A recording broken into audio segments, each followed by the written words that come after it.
Iki pertanyaan pertama. di record nggak? Di Iya, record iya, kan? tak record. Aman aman aman. Yo, nanti kan ini apa namanya rencananya itu tak masukin ke YouTube juga biar buat jaga-jaga, buat backupan data gitu. Siap, Ah, aman ah. kalau gitu. Oke, aman ya. Oke. Siap.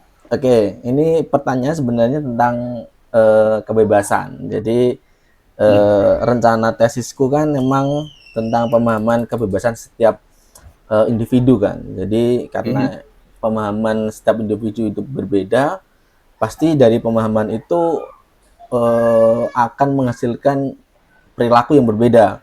Karena dari Ya. dasar pemahaman yang sangat berbeda kan, berbeda-beda.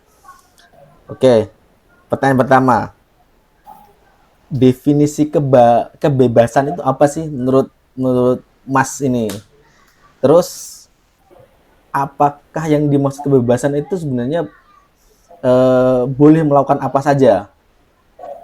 Apakah seperti itu atau bagaimana? Menurut Mas ini kebebasan seperti apa?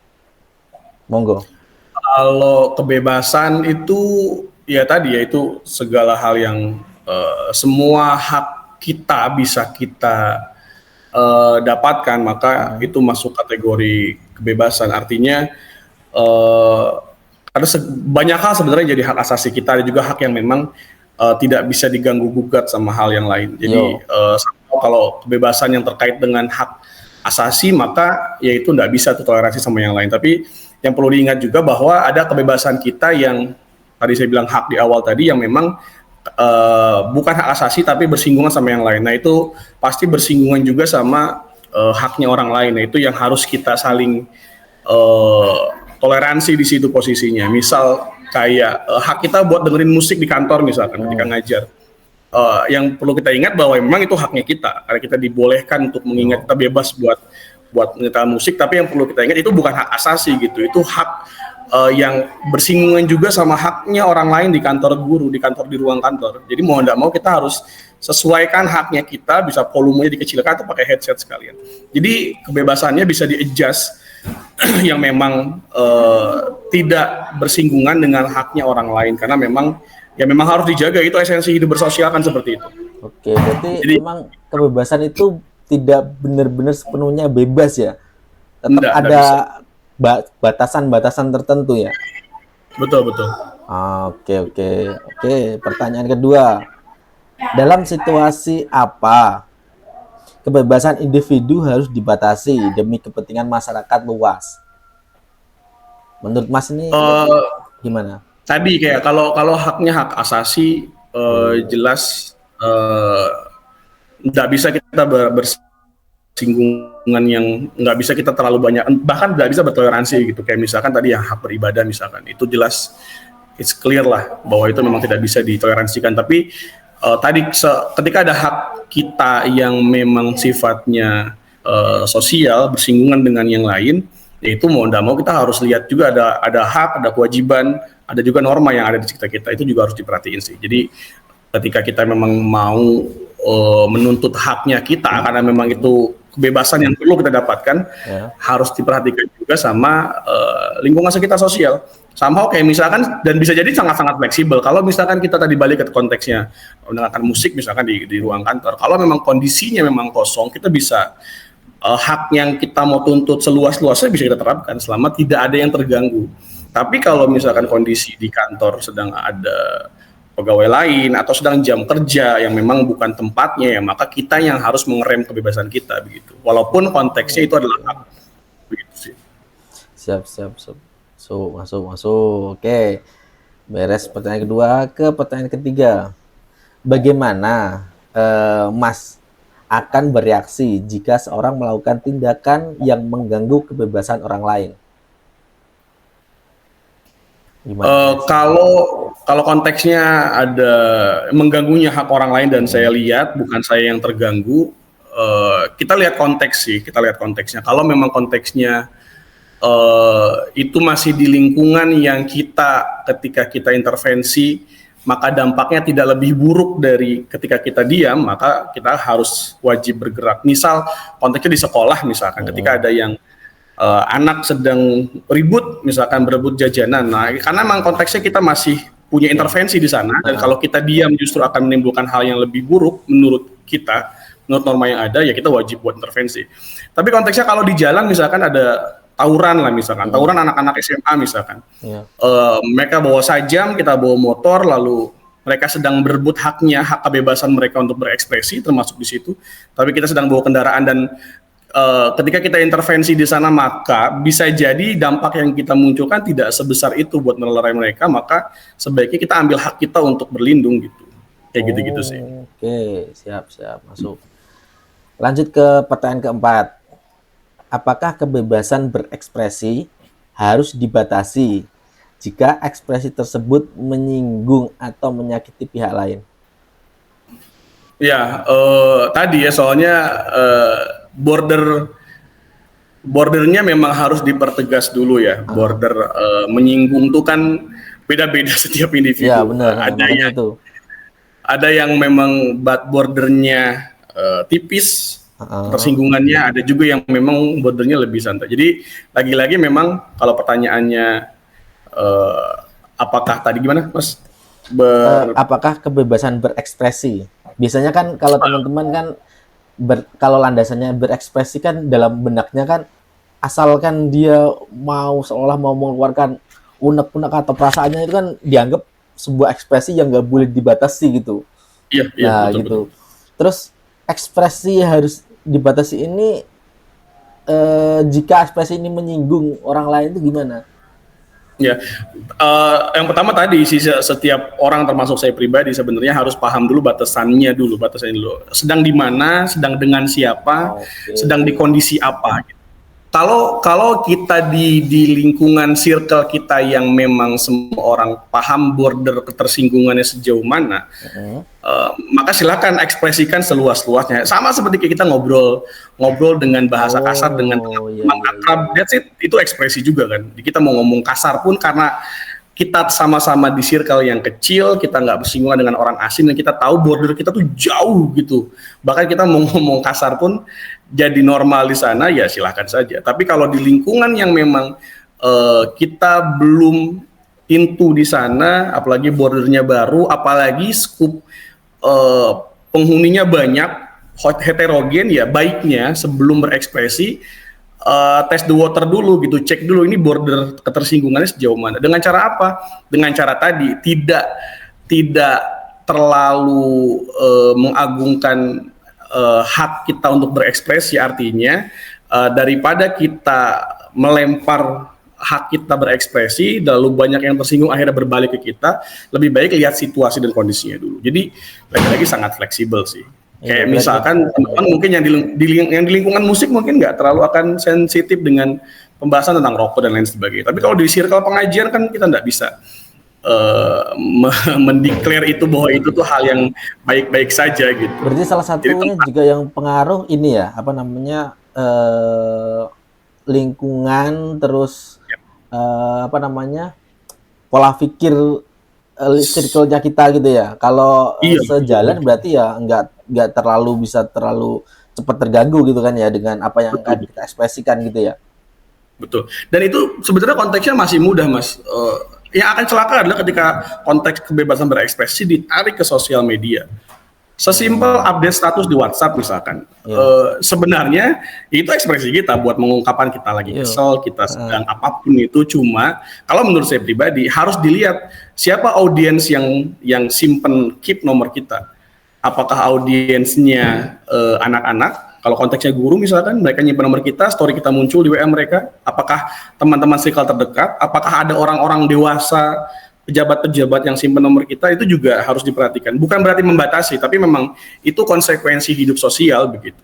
Karena kalau kita punya pilihan jalan lain sebenarnya, misalkan update status di kontak yang tidak ada satupun orang yang nge-save nomor kita, itu better, lebih aman. Begitu. Jadi kedewasaan dalam bersosial media juga perlu ada. Walaupun beberapa teman-teman tuh lebih milih buat nggak mau peduli itu. Tapi lagi-lagi itu kembali ke masing-masing. Tapi ya perlu diingat juga bahwa apa yang kita updatekan, sesimpel update status di Instagram atau di WA, itu akan berdampak juga ke orang lain, baik langsung atau nggak langsung. Tergantung audiens yang nyimpen nomor kontak WA kita. Gitu. Simpel itu sih. Iya benar. Oke, beres ya. Kita ke nomor 5. Ini mungkin agak ini ya. Cuman Kalau mau jawab silakan jawab, kalau enggak ya keep aja. Oke, Oke. oke, oke. Nomor 5 ini, bagaimana Anda menilai kebebasan di negara ini? Apakah cukup atau perlu ditingkatkan? Kalau dari kan kita ada dua hal ya, Oke. ada yang si subjeknya, ada objeknya, ada subjek yang mengatur kebebasan itu. Kalau dari sisi objek kitanya nih, si manusianya, kebebasannya seperti apa? Sekarang jauh lebih better dibanding tahun-tahun sebelumnya, jauh lah lebih banyak yang ekspresinya lebih aman. Bahkan kita eh, nggak ada yang terlalu dikekang begitu. Kalau secara individunya, tapi kalau secara aturan dan secara skup besar kenegaraan, ini masih debatable sih, masih bisa diperdebatkan bisa atau enggak. Karena saya pribadi sebenarnya secara personal, ketika kita mau nge-tweet atau nge-repost atau nge-capture apapun di sosial media itu masih dibayang-bayangin sama undang-undang ITE. Jadi saya pribadi masih ngerasa sangat-sangat terkekang karena ngelihat secara skup nasional UU ITE itu banget bisa ngejerat kita sih, walaupun kita cuma orang biasa. Karena kebanyakan kan yang di penjara tuh yang cuma gara-gara update status, gara-gara ngerekam, nge-record kejadian apa gitu. Itu kan emang orang-orang yang sebenarnya nggak tahu juga bakal ketangkep. Nah makanya kalau aku pribadi sih ngerasa lumayan cukup tertekan secara personal yang hidup di negara hukum yang sekarang. Dari 1 sampai 10, poinnya di angka berapa? Kira-kira? Secara global ya? Secara global aja. 10 paling bagus nih. Iya, no. 3 lah. Oke, kita lanjut ke pertanyaan ke-6. Apakah kebebasan ekonomi atau kebebasan memilih pekerjaan, membuka usaha, dan lain-lain sama pentingnya dengan kebebasan politik? Iya sih, jelas sih.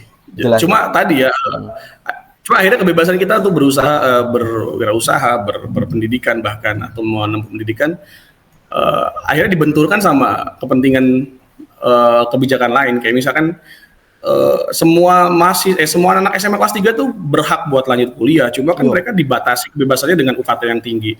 Nah, itu jadi pengekangan kebebasan juga bahkan. Jadi orangnya sudah cukup bebas, tapi regulatornya nih, pemerintahnya memang seolah-olah nggak mengizinkan kebebasan itu ada. Sesimpel kayak kurikulum merdeka aja. Kurikulum merdeka itu kan kalau di-compare sama kurikulum 13, bahkan mundur lagi ke kurikulum KTSP 2006. Posisinya kan turun. Hasil kemarin Pak Nadiem nge-share itu, dia grafiknya tuh turun jadi merah gitu. Ini membuktikan kalau dari di dunia pendidikan aja sebenarnya ya pemerintah mengakui bahwa memang kualitasnya turun. Walaupun alasannya karena pandemi, tapi ya harusnya nggak jadi alasan juga, karena kan kurikulum tuh harusnya disetting dengan se-fleksibel itu, karena di negara lain pun terbukti masih baik-baik aja. Nah kita tuh grafiknya bahkan setelah pandemi hilang di 2021, sekarang sudah 2 tahun berjalan, ketika muncul PISA 2024 di awal tahun kemarin, tetap aja merah-merah juga, tingkat literasinya, tingkat numerasinya gitu, bahkan jauh dibanding KTSP 2006, yang dinyatakan bahwa kurikulum kita tuh merdeka, sudah canggih, pakai banyak teknologi, ternyata bukan itu formulanya gitu. Entah apa disalahnya di mana, tapi secara nggak langsung kan akhirnya hak kebebasan anak-anak untuk bersekolah akhirnya dibatasi sama regulasi yang dibikin sama regulator gitu. Iya sih, benar. Oke, kita lanjut ke pertanyaan selanjutnya, pertanyaan ke-7. Bagaimana pendapat Mas tentang kebebasan beragama dan berkeyakinan di negara ini? Kalau konteksnya beragama, saya selalu yakin bahwa ini Indonesia sudah sangat bagus, terlepas dari semua huru hara yang ada. Tapi saya selalu merasa bahwa kalau kebebasan itu banyak ragamnya, maka kebebasan yang paling aman di Indonesia adalah kebebasan beragama sampai sekarang. Sebutlah konflik apapun yang muncul di kita itu hanya lokal aja yang di blow up. Tapi kalau kita terjun ke lapangan, kebebasan agamanya masih bagus banget kok. Toleransinya masih tinggi ya? Banget, toleransinya masih tinggi banget gitu. Nggak ada yang rasisme cuma di sosial media kok. Kalau kita balik ke kampung-kampung tuh nggak ada tuh yang Chinese. Bener. Terasa Islam dan Kristen yang ribut, nggak ada itu. Iya, bener. Asal punya pilih ini ya udah ikut aja. Justru yang lebih parah adalah ini Mas, toleransi di internal umat beragama justru yang itu yang itu justru yang parah gitu. Lihat tadi kalau baik ke internal Islam aja itu dikotominya kan banyak tuh NU Yo. dan banyak lembaga-lembaga agama lain yang atau Salafi dan segala macam itu malah justru yang lebih tajam dibandingkan dengan antar agama. Jadi kalau antar agama tuh dikit aman sih, nggak ada tuh masalah. Nah di internal si pemeluk agamanya, nah ini yang PR besar yang menurut saya justru lebih parah dibanding tahun-tahun sebelumnya. Iya, soalnya lebih ini ya kayak saling senggol ya. Iya, Ah, iyalah. Apalagi kemarin Kementerian Tambang itu baru ngeluarin konsensi buat ormas keagamaan. Wah itu tambah runcing nanti urusan. Wah panjang lah kemana-mana. Oke, kita lanjut ke pertanyaan selanjutnya. Apakah kebebasan berpendapat di media sosial atau online harus dibatasi dalam situasi tertentu? Pastinya iya iya. Bahkan nggak harus historis tertentu sih, karena menurut aku tuh sosmed itu kayak kita lagi ngomong kenceng di tengah kerumunan orang gitu. Ada yang denger, ada juga yang nggak peduli. Mirip kayak gitulah. Kalau nggak dibatasi dan crowdednya lagi sepi dan kita sedang lempar status sesimpel tweet di Twitter deh. Tweet di Twitter tuh kan cuman ungkapan kesel orang ketika didengar sama mungkin satu akun di retweet sama dia atau di like sama dia itu bisa efeknya panjang tuh. Bahkan bisa jadi trending topic di Indonesia. Kayak gitu-gitu sih. Sesimpel itulah. Makanya kalau aku pribadi sih kalau bersosial media sekecil apapun kondisinya tetap harus difilter sih. Karena enggak seperti kita ngobrol dengan dua orang. Ketika kita update satu kayak kita lagi teriak di depan kerumunan orang, ada yang nggak peduli, banyak juga yang dengerin ternyata dan bisa jadi ke influence gitu. Mungkin bahkan bisa tersinggung, bahkan mungkin bisa ke capture. Berapa banyak kasus-kasus tuh berasal mulai dari status WA gitu. Di screen capture, ditemuan di kepolisian, selesai lah sudah. Padahal terkadang kan ketersinggungan itu bukan dari tulisan yang di-share ya. Terkadang dari internalnya orang itu sendiri, kayak dia lagi ada masalah di rumah, terus ada tulisan kayak gitu, terus tiba-tiba muncul emosi kan. Sebenarnya kan itu luas lagi kan masalah tentang kebebasan untuk mengungkapkan itu. Cuman kan konteksnya tadi gitu, aku anggap tuh ketika kita update status atau lagi update ngeposting sesuatu, anggap aja kita lagi ngomong di kerumunan orang banyak yang kita nggak tahu dia siapa. Bisa jadi dia denger, bisa jadi emang yang ngedenger lagi happy atau yang denger lagi kesel. Bisa jadi kita jadi sasaran tembaknya. Nah, semua orang kan semua nih sekarang lagi yelling, lagi berteriak setiap hari lewat update statusnya, lewat. Ya kayaknya mungkin ini yo, apa namanya saat ini kita entah mulai dari generasi Z atau generasi boomer itu kan kayaknya lagi kaget-kagetnya tentang informasi ya, karena informasi sih langsung kayak banjir bandang gitu kan, tiba-tiba langsung bang gitu, tiba-tiba kayak ini mau pegangan apa ini, nggak ada yang dibuat pegangan kan, dan yang dibuat pegangan pun kayaknya juga nggak punya pegangan, jadi anchornya nggak kuat, kayak tepuntang manting gitu kan kayaknya. Oke, kita lanjut ke pertanyaan selanjutnya. Bagaimana Mas menyeimbangkan antara kebebasan pribadi dan tanggung jawab sosial? Tadi sih kadang dilematis. Mana yang harus dilakukan antara kepentingan umum dengan kebebasan pribadi kita gitu. Kalau konteksnya yang aku terapin ke diri sendiri sih, aku rada egois sih orangnya. Tetap harus pastiin kita nyaman dulu sama kondisi kita. Setelah itu baru look up keluar gitu. Tapi lagi-lagi lihat konteksnya sih. Kalau memang kepentingan umum lebih utama, ya wis. Kayak misalkan sesimpel di rumah, misalkan tetangga lagi perbaikan jalan, kita punya bayi misalkan di rumah. Itu kan rada jelimet tuh. Satu kepentingan umum, satu ya kita juga ada kepentingan pribadi di keluarga. Nah yang kayak gitu-gitu, kadang aku cenderung lebih pilih egois dengan pilih opsi ketiga tadi, bisa bawa bayinya keluar ke mana dulu gitu ya, atau dengan cara yang lain lah, tapi nggak nge-ignorance, tetap nggak nikmatin kebisingannya juga, tapi cari cara yang lain lah, begitu. Itu menurut aku jauh lebih aman dibandingkan kita harus berteriak-teriak bahwa hak kita keganggu kalau konteksnya memang sedang ada yang umum banget yang dipakai, kayak gitu sih. Cuman yang agak repot tuh kalau misalkan kayak hajatan di kampung tuh kan PR yo dengan suara ngebasnya yang Iya. dari sampai malam. Nah itu kalau itu sih udah kebablasan karena itu kan bukan kepentingan umum, itu kepentingan pribadi yang Iya sih. oleh kepentingan orang banyak, justru kebalikannya. Kayak gini-gitu sih kadang-kadang kalau di kampung tuh suka bilang ke RT-nya, Pak RT ini kayak gini-gini, ini jamnya sholat, ini jamnya anak istirahat, itu disampaikan sih kalau kayak gitu. Biar ini ya, apa namanya, kebebasan semua orang jadi terpenuhi Iya, ya, nggak terganggu.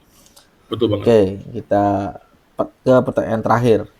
Seberapa penting kebebasan bagi Mas secara pribadi? Apakah Mas rela mengorbankan aspek lain demi mempertahankan kebebasan? Kalau sampai merelakan hal yang, karena konteks kebebasan juga kan tiap orang beda-beda ya. Ada yang ngerasa dengan pakai headset, tadi kalau konteksnya dengerin musik, pakai headset dia udah cukup bebas. Ada yang ngerasa nggak bisa, harus pakai soundbar yang besar baru puas gitu. Nah aku lebih pilih yang kebebasan kitanya dibikin sederhana aja, ya di-adjust lebih sederhana aja, karena impact-nya akan jauh lebih buruk kalau kita memaksakan kemauan kita, egonya kita, lalu akhirnya nyinggung sama kebebasan orang lain. Akhirnya sedikit banyak kalau konteksnya di rumah dengan tangan nggak akan akur, kalau konteks di tempat kerja atau sekolah ya dengan rekan kerja akan akur. Jadi ya udah pilih yang jangka panjang aja. Toh kita bisa nge-adjust sendiri, dan lagi-lagi kan itu kebebasannya konteksnya masih ke fun yang kita mau ambil. Tapi kan jadi, ini Mas, apa namanya, untuk nge-adjust kebebasan itu kan nggak semua orang bisa nge-adjust sesuai kondisi dia saat itu kan perlu wawasan, ilmu dan pengalaman dan ya gimana dia merasakan sekitar toh.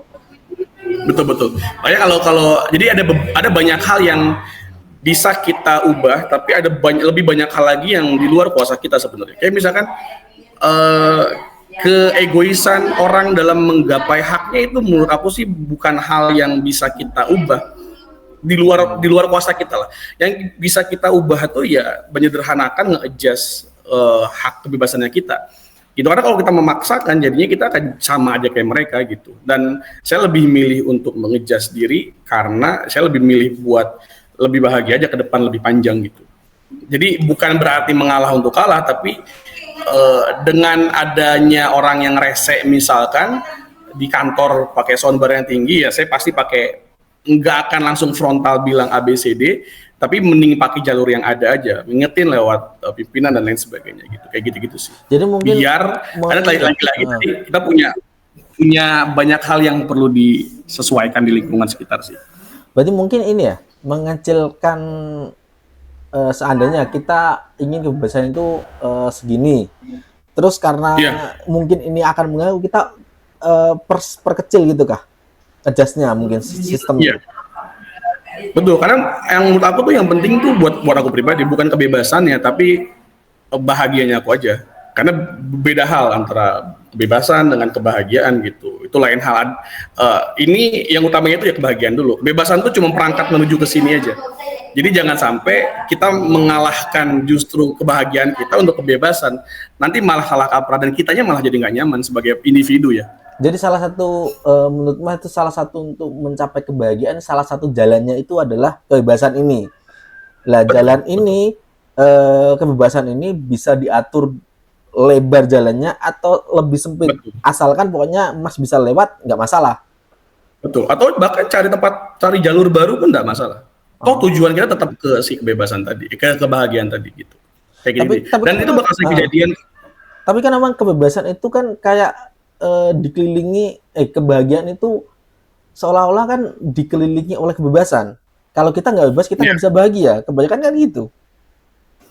Aku tetap sebaliknya sih. Kalau perspektif Mas itu kan menempatkan kebahagiaan bukan di lingkungan luar kebahagiaan, tapi dia jalan menuju kebahagiaan toh. Betul. Tapi makanya kan kebanyakan siswa setahu saya, anak-anak SMA, SMP, SD itu kalau SD nggak tahu ya. Cuman setahu saya SMP, SMA itu sistem pemikiran untuk pemahaman tentang kebahagiaan itu kulit luar dari kebahagiaan. Makanya kalau nggak bebas, nggak bahagia menurut mereka. Iya, betul, betul, betul, betul.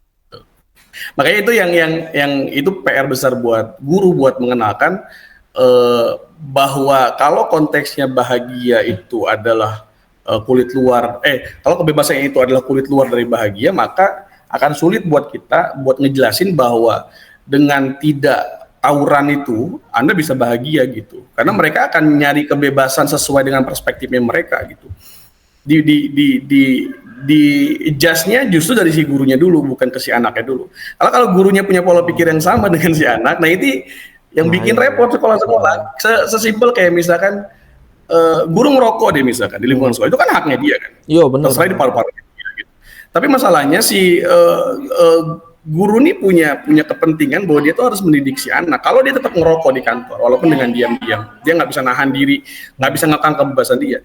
Otomatis nanti si anak akan melakukan hal yang sama, tawuran dengan diam-diam, chat mesum dengan lawan jenis dan lain sebagainya gitu. Karena dia ngerasa gurunya pun mengajarkan hal itu gitu. Makanya aku lebih ngedorong guru-guru tuh lebih harus pinter nge-adjust kebebasannya mereka, biar si anak juga ke-influence dengan baik. Secara nggak langsung tuh ngaruh banget, Mas. Mereka tuh ngelihat banget siapa gurunya di sekolah. Karena mereka tuh di rumah bisa dapat contoh yang buruk dari orang tua kan. Nah ini orang tua keduanya di sekolah juga ngelakuin hal yang sama. Ini anak-anak kita mau jadi apa ke depan? Siapa yang dicontoh? Nggak mungkin masyarakat sekitar, nggak mungkin. Antara guru atau orang tuanya, antara dua orang ini aja. Antara dua itu ya, berarti. Ya, that's it. Oke. Terima kasih Mas. Pertanyaan berakhir. Terima kasih atas waktunya dan sharing tentang beberapa wawasannya. Saya akhiri. Assalamualaikum warahmatullahi wabarakatuh. Sampai jumpa. Terima kasih. Siap. Bye.